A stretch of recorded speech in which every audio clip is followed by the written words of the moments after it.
ഈ ദ്രവത്വമുള്ളത് അദ്രവത്വമായതിനെയും ഈ മർത്യമായത് അമർത്യമായതിനെയും ധരിക്കണം. ഈ ദ്രവത്വമുള്ളത് അദ്രവത്വമായതിനെയും ഈ മർത്യമായത് അമർത്യമായതിനെയും ധരിക്കുമ്പോൾ മരണം നീങ്ങി ജയം വന്നിരിക്കുന്നു എന്ന് എഴുതിയ വചനം നിവൃത്തിയാകും. ഹേ മരണമേ, നിന്റെ ജയം എവിടെ? ഹേ മരണമേ, നിന്റെ വിഷമുള്ള എവിടെ?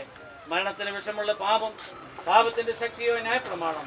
നമ്മുടെ കർത്താവായ യേശുക്രിസ്തു മുഖാന്തരം നമുക്ക് ജയം നൽകുന്ന ദൈവത്തിന് സ്തോത്രം. ആകയാൽ എൻ്റെ പ്രിയ സഹോദരന്മാരെ, നിങ്ങൾ ഉറപ്പുള്ളവരും കുലുങ്ങാത്തവരും നിങ്ങളുടെ പ്രയത്നം കർത്താവിൽ വ്യർത്ഥമല്ല എന്ന് അറിഞ്ഞിരിക്കാൻ കർത്താവിൻ്റെ വേദിയിൽ എപ്പോഴും വർദ്ധിച്ചു വരുന്നവരും ആകുകയും. നമുക്ക് പ്രാർത്ഥിക്കാം.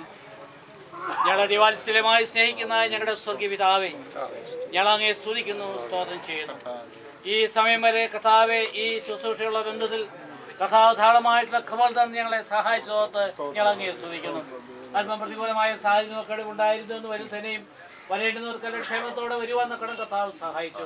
ഞങ്ങളുടെ ശുശ്രൂഷ വളരെ അനുഗ്രഹകരമായി തീരുവാൻ നക്കണം ദൈവത്തിന് പ്രസാദം തോന്നി.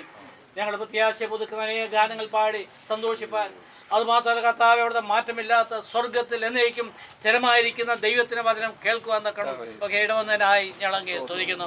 കർത്താവെ, ഞങ്ങളുടെ പ്രിയദാസനെ ഇപ്പോൾ ഞങ്ങൾ സംസ്കരിക്കുന്ന ഈ സന്ദർഭത്തിലും അവിടുത്തെ ധാരാളമായ കൃപ തന്ന് ഞങ്ങളെ സഹായിക്കുന്നു, പ്രാർത്ഥിക്കുന്നു.